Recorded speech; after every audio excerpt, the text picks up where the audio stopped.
So with Portals, you can upload a 3D model and have something for sale in about 30 seconds. It's way easier than Etsy or Shopify. But what are some of those businesses that you can actually create?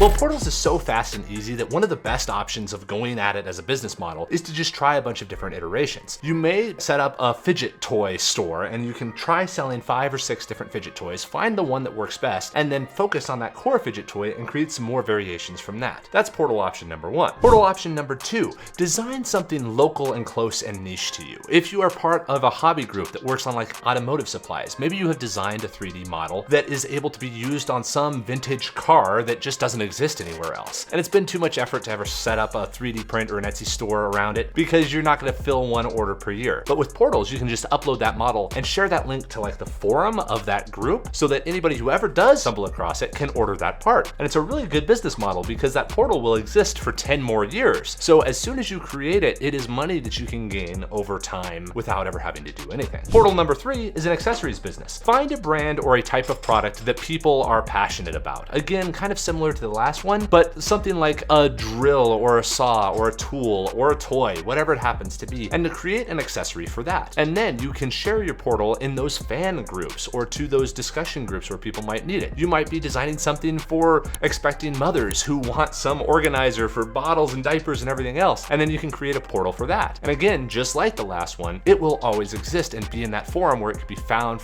by other people. The more eclectic version of portals is to actually bring them into physical reality. If you operate a small business like a winery, maybe you've seen 3D prints of really cool wine holders and stands and accessories that would work really well within your place. You might use them as centerpieces on tables at a wine tasting, but then just have little QR codes that go to the Portals link next to those items, and people are able to buy copies of it themselves so that you can grow your normal in-person business, but give people kind of an online component that they wouldn't otherwise be able to get a hold of. And again, since it's totally passive, it's additional income for you by just improving the stuff around you. And the final option, kind of pulling off of that again, is around events businesses. Maybe weddings, birthdays, quinceañeras, whatever it happens to be. Create accessories and items for those and then share them within your event business to where it's something in a catalog to where people can pick from different items inside of Portals and have them ordered and delivered straight to the destination and the event of that wedding. This is a great way to kind of integrate all of this cool 3D printing technology into your business to where items show up and you don't have to understand how any of it works. Hopefully those are 5 interesting 3D printing businesses for you that you can create with Portals. It is so easy to now create a product and get it listed that it's exciting to see what people are creating,